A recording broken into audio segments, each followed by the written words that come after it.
Tuhan bersamamu. Inilah Injil suci menurut Markus.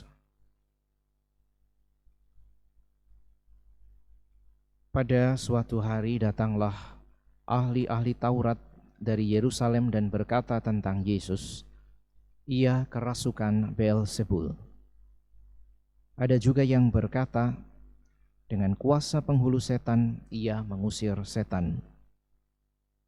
Maka Yesus memanggil mereka lalu berkata kepada mereka dalam perumpamaan, "Bagaimana iblis dapat mengusir iblis? Kalau suatu kerajaan terpecah-pecah, kerajaan itu tidak dapat bertahan. Dan jika suatu rumah tangga terpecah-pecah, rumah tangga itu tidak dapat bertahan. Demikian juga, kalau iblis berontak melawan dirinya sendiri, kalau ia terbagi-bagi, ia tidak dapat bertahan. Malahan sudah tamatlah riwayatnya. Camkanlah, tidak seorang pun dapat memasuki rumah seorang yang kuat untuk merampas harta bendanya, kecuali kalau ia mengikat lebih dahulu orang kuat itu, lalu barulah ia dapat merampok rumah itu. Aku berkata kepadamu, sungguh semua dosa dan hujat anak-anak manusia akan diampuni, ya semua hujat yang mereka ucapkan. Tetapi apabila seseorang menghujat Roh Kudus, ia tidak akan mendapat ampun untuk selama-lamanya, sebab dosa yang dilakukannya adalah dosa yang kekal. Yesus berkata demikian karena mereka bilang bahwa ia kerasukan roh jahat. Demikianlah sabda Tuhan. Saudara sekalian yang terkasih, tidak jarang orang bertanya, apakah iblis itu ada? Dari bacaan Injil yang kita dengarkan hari ini, jawabannya dengan jelas bisa kita dapatkan. Realitas kejahatan yang sumbernya adalah iblis tentu saja ada. Karena itulah Yesus datang untuk menyelamatkan manusia. Apa yang dikatakan oleh Yesus tadi adalah sebuah pesan yang kuat bagi kita, bahwa musuh Allah yang terbesar adalah iblis.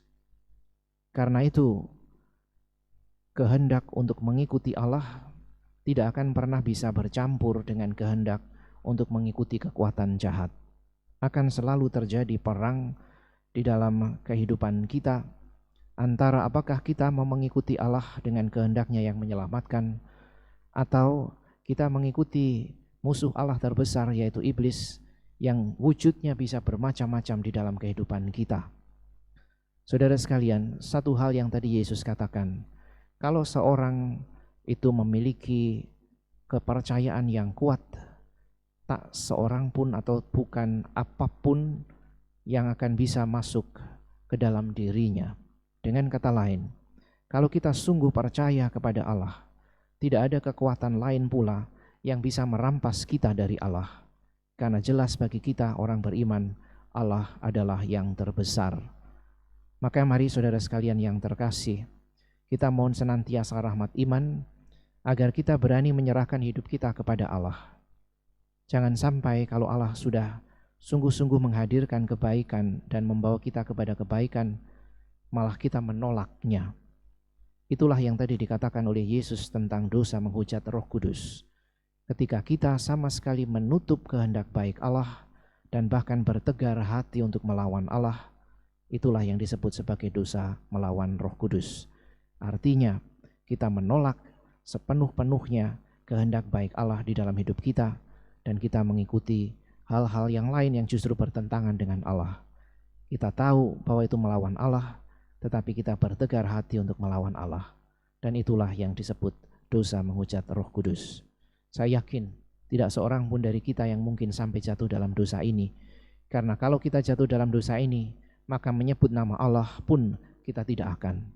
Saudara sekalian, mari sekali lagi kita mohon rahmat iman untuk boleh senantiasa mempercayakan hidup kita kepada Allah. Dan dalam kepercayaan yang semakin besar, semoga kita boleh setia dan tekun mengikuti Allah. Meskipun tidak selalu mudah jalan hidup kita, tetapi sungguh Allah datang menyelamatkan kita, sama seperti Yesus yang dahulu datang ke tengah-tengah dunia dan hadir bersama orang-orang pada masanya, Ia kini tetap dan akan selalu hadir bagi kita dalam kekuatan Roh-Nya sendiri.